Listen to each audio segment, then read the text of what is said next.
Selamat datang di channel Pemuja Malam. Jangan lupa like, share, and subscribe ya. Terima kasih.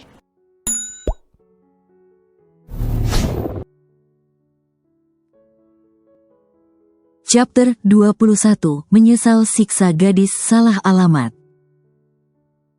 Dengarkan saya baik-baik, Tuan. Saya adalah seorang perempuan yang punya harga diri. Dan Tuan telah menghancurkan harga diri saya dengan mudah. Dan Tuan menyatakan akan bertanggung jawab dengan cara menafkahi hidup saya. Tapi Tuan tidak akan menikahi saya. Dan Tuan ingin menjadikan saya sebagai wanita simpanan, wanita peliharaan, wanita bayaran. Apa bedanya saya dengan seorang jala? Tuan. Bila saya hamil, apa Tuan masih tidak ingin menikah saya?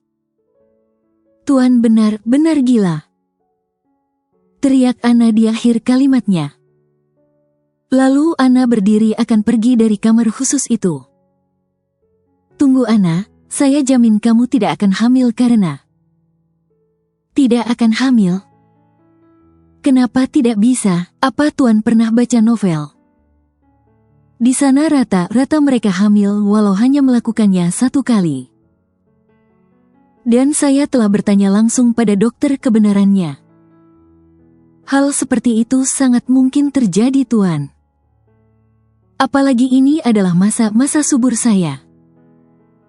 Seru Ana ketus lalu segera pergi dari ruangan kerja sekretaris Aaron. Ana. Teriak sekretaris Aaron. Huf. Sekretaris Aaron menghembuskan nafasnya kasar. Kau tidak akan hamil, Ana, karena aku belum sempat menyentuhmu. Gumam sekretaris Aaron.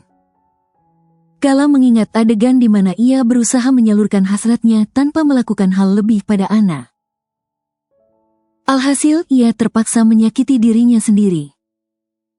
Bahkan ia sampai melukai pergelangan tangannya hingga mengeluarkan darah segar. Tuan Devan. Ucap sekretaris Aaron cemas, kala mengingat nasib sang tuan. Dengan cepat ia meraih jasnya juga kunci mobil. Dan segera menuju rumah sakit. Bagaimana keadaan Anda, Tuan? Tanya sekretaris Aaron. Tapi tak dijawab oleh Tuan Devan. Tuan Devan tampak melamun, tapi entah apa yang ia lamunkan. Bagaimana ini, Aaron? Dari tadi Devan tidak bicara sedikit pun. Sebenarnya apa yang terjadi? Kenapa putraku bisa terluka? Cepat katakan, Aaron. Tanya Nyonya Zelain murka. Tidak ada apa-apa Nyonya. Tuan hanya diserang beberapa penjahat. Jawab sekretaris Aaron. Bagaimana bisa? Jangan membohongiku, Aaron. Bukankah Devan selalu membawa pengawalnya? Tanya Nyonya Zelain tak puas akan jawaban sekretaris Aaron. Tadi malam, para pengawal tidak mengikuti Tuan Devan, Nyonya.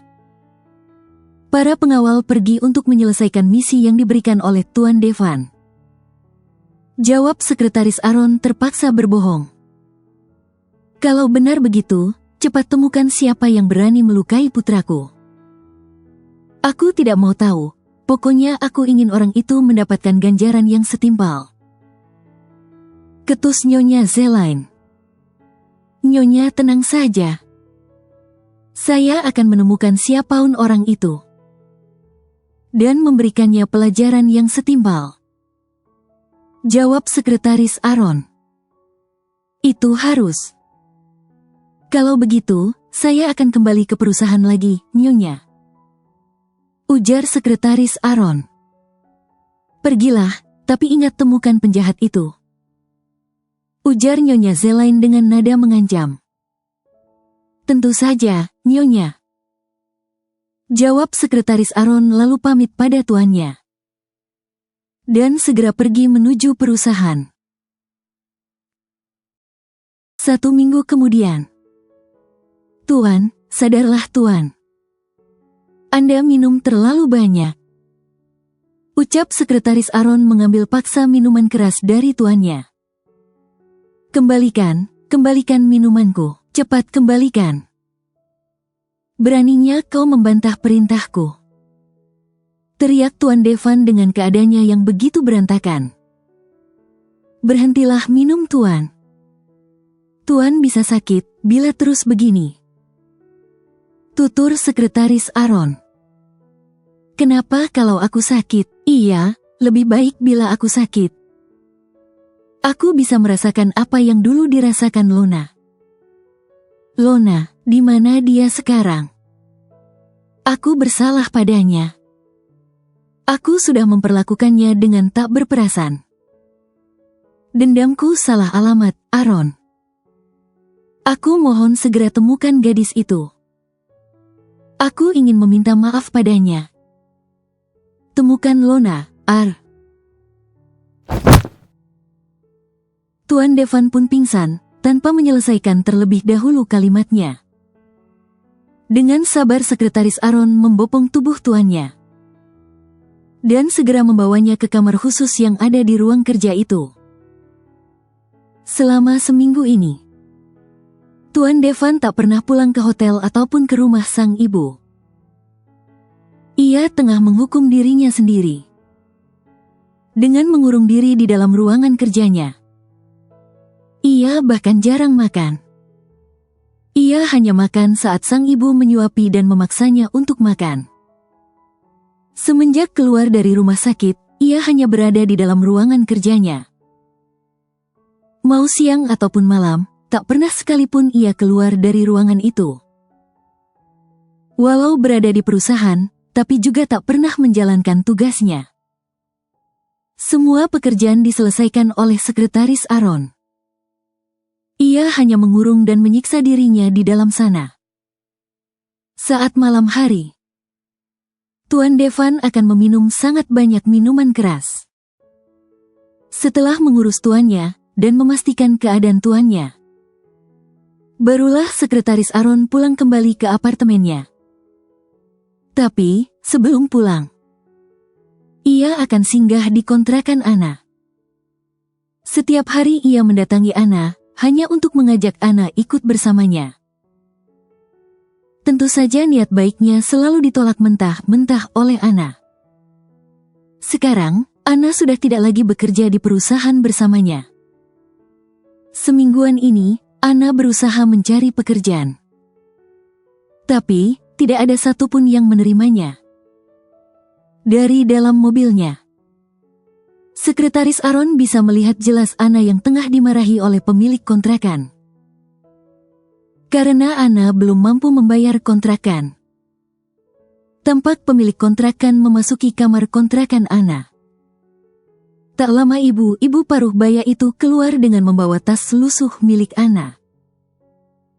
Dan melemparkan tas itu ke tanah. Tampak Ana begitu pasrah. Mengambil tas lusuh miliknya, segera berlalu dari kontrakan itu. Sekretaris Aaron mengikuti langkah kaki Ana yang begitu gontai. Perlahan Ana terus menyusuri jalan raya, sambil terisak-isak. Ana ingin pulang kembali pada adiknya Zana, tapi ia malu. Ia sangat malu dengan penampilannya yang saat ini begitu berantakan. Ia juga malu jika Zana mengetahui bahwa ia begitu bodoh.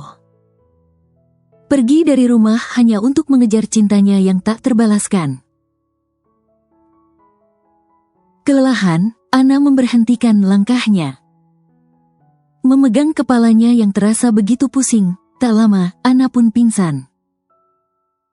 Beruntung sekretaris Aaron dengan gesit menyambut tubuh kurus Ana. Hingga Ana tak sampai jatuh di lantai. Dengan segala kekhawatirannya, sekretaris Aaron membawa Ana pulang ke apartemennya. 20 menit mengemudi dengan kecepatan penuh. Akhirnya ia berhasil sampai di apartemennya. Sekretaris Aaron segera menggendong tubuh kurus Ana dan membawa Ana ke kamarnya. Perlahan, sekretaris Aaron membaringkan tubuh Ana. Lalu memandang wajah pucat Ana. Aku tidak tahu ini cinta atau bukan. Tapi yang pasti, aku hanya ingin melindungimu, kata Sekretaris Aaron sambil menyingkirkan anak rambut Anna yang berantakan. Anna mulai mengerjapkan matanya perlahan. Dengan sigap ia segera turun dari ranjang.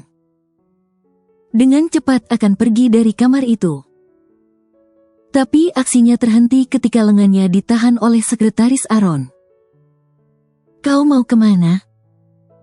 Biarkan saya pergi, Tuan. Pinta Anna. Kau mau pergi kemana? Bukannya kau sudah diusir dari kontrakmu? Ujar Sekretaris Aaron menggenggam erat pergelangan tangan Anna. Tuan tidak perlu tahu. Terserah saya akan pergi kemana. Jawab Anna ketus. Aku tidak akan membiarkanmu pergi. Bentak Sekretaris Aaron mulai naik pitan. Kenapa tidak, Tuan? Apa Tuan benar-benar akan menjadikan saya sebagai pemuas nafsu? Ucap Anna sambil menghentakkan kasar tangannya. Berusaha melepaskan diri dari Sekretaris Aaron. Sudah aku katakan, aku akan bertanggung jawab padamu. Kenapa kau tidak pernah mengerti? Bentak Sekretaris Aaron murka. Tanggung jawab apa, Tuan? Apa dengan menjadikan saya sebagai pela? Begitu maksud Tuan? Kesal Anna. Siapa yang ingin menjadikanmu pela? Apa aku mengatakan bahwa aku akan menjadikanmu sebagai pemuas nafsuku? Aku hanya ingin bertanggung jawab padamu, Anna. Walaupun tidak menikahimu. Tapi aku bisa memberikanmu tempat tinggal yang layak, dan juga hidup yang aman. Bentak Sekretaris Aaron mengukung tubuh Anna di atas kasur. Lihatlah. Baru beberapa jam saya di sini, Taun kembali ingin melecehkan saya. Saya membenci Anda, Tuan. Sudah tidak ada lagi rasa cinta di hati saya untuk Tuan. Saya membenci Anda, Tuan. Saya sangat-sangat membenci Anda, Tuan Aaron. Teriak Anna dengan menangis terisak-isak. Baiklah, Tuan, cepatlah lakukan. Cepat lakukan apa yang Tuan inginkan. Pasrah Anna dengan cepat membuka satu persatu kencing bajunya.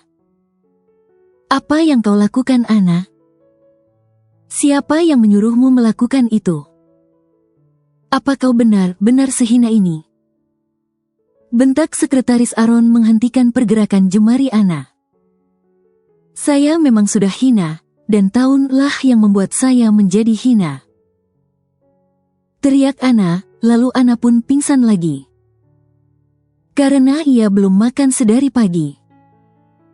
Aku tidak akan membiarkanmu pergi dariku.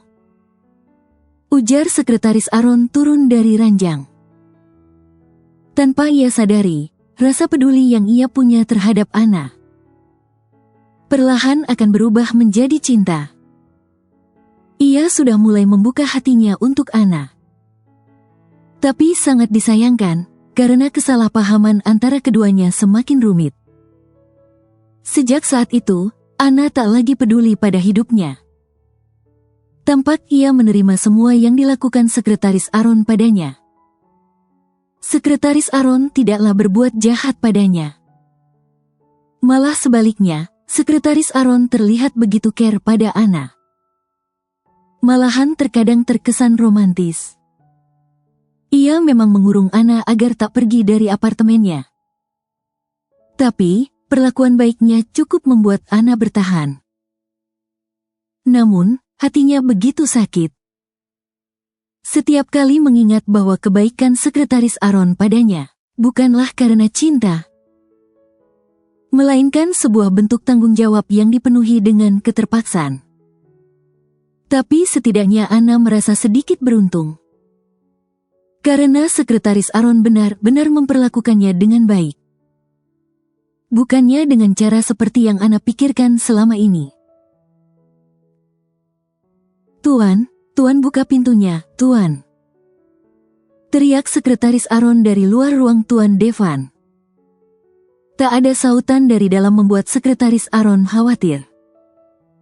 Dan pada akhirnya ia memilih mendobrak paksa pintu itu.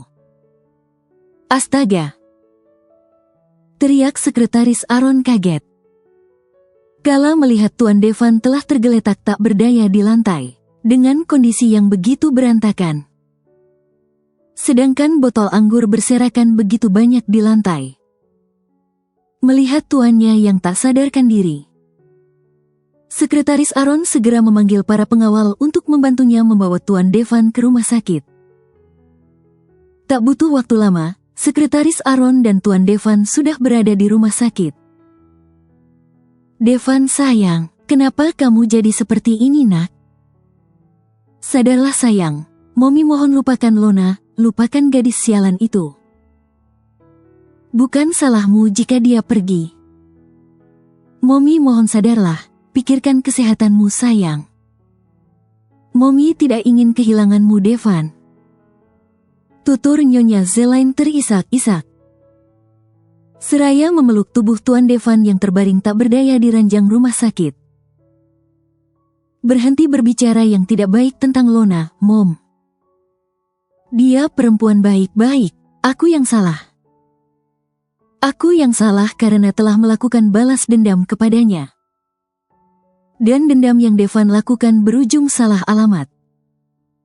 Aku mengira bahwa Lona adalah putri Hitoru. Hingga aku menyiksanya terus-terusan hingga aku merenggut hal yang paling berharga baginya. Bersambung.